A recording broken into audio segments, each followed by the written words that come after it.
Christmas Eve on the 24th this year of December, we want to thank Ed Perry, the owner of WATD, who invited Keith and invited me to come out to Marshfield for his annual celebration or annual airing of commemorating the anniversary of the very first radio broadcast, which took place right in Blackman's Point in Marshfield, Massachusetts.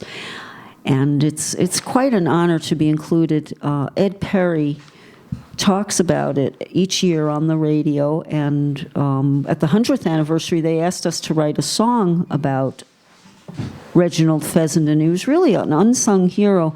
It took many years for him to get credit for doing the first radio broadcast. They said other people did it, or they didn't and even when he talked about doing it, they started out with was it telegraph, Keith? He used wireless telegraph. He used wireless telegraph and ended up creating a method for broadcasting sound, and he did the very first music that night on Christmas Eve as well. He broadcast out to ships, and when he first tried to get support for the project, people, they just didn't believe he could do it. They didn't even see the value of it. They did not see the value of developing a method of broadcasting radio over the airwaves. Hard to picture now life without radio, but that's what it would have been had he not persisted in spite of the odds against him. So we want to make sure he's unsung no more. And Ed Perry, I just can't thank him enough for keeping this story alive. Now, the actual site of the broadcast, there's still some remnants left of the tower, and has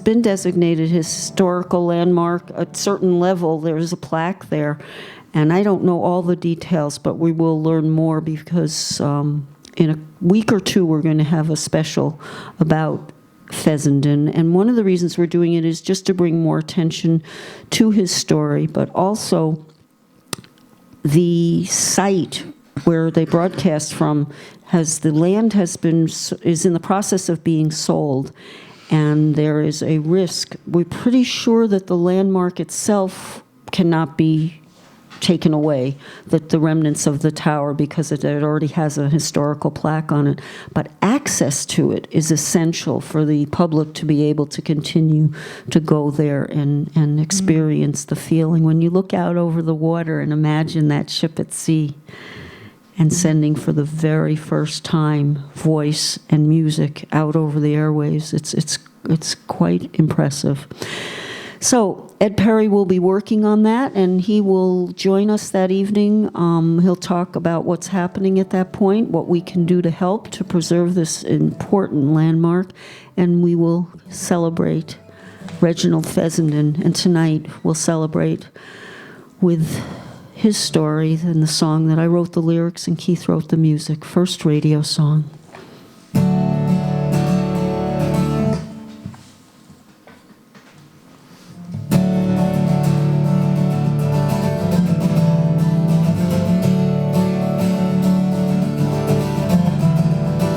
From Brant Rock in December 1906, he sent voices and music into the air on continuous waves that he believed would bring sound to wireless telegraphs everywhere, everywhere.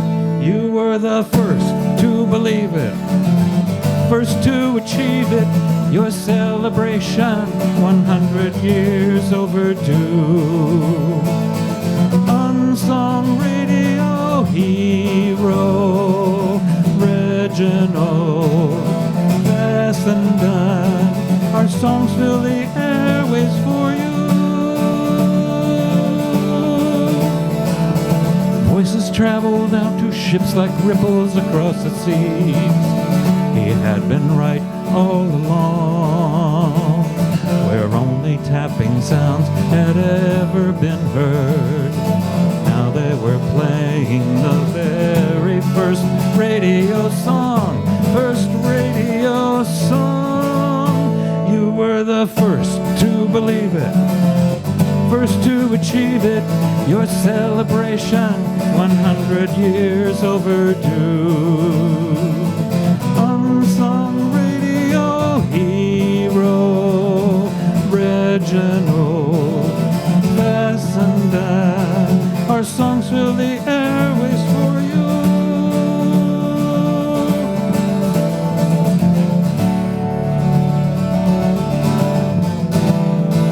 For years, the experts belittled his theories and gave away his fame. Once an unsung broadcast hero, now every radio should bear his name. Every radio should bear his name.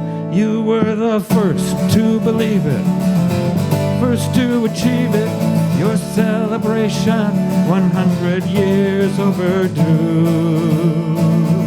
Unsung radio hero Reginald Fessenden, our songs fill the airways for you.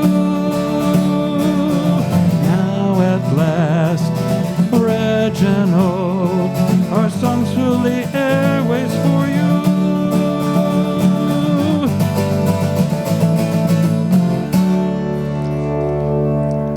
First radio song. I wrote the lyrics and Keith wrote the music. Keith, thank you so much. Right. Thank you very much. And it's